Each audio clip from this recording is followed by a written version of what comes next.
BMS സ്ഥാപക ദിനത്തോടനുബന്ധിച്ച് അഞ്ചൽ മേഖലാ കമ്മിറ്റിയുടെ നേതൃത്വത്തിൽ അഞ്ചൽ മേഖലയിലെ വിവിധ യൂണിറ്റുകളിൽ പതാക ദിനം ആഘോഷിച്ചു.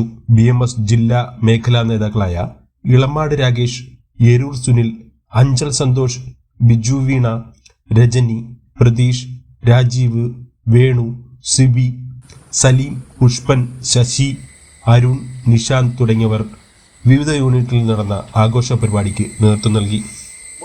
भारत माता की जय, बोलो भारत माता की जय, बोलो भारत माता की जय.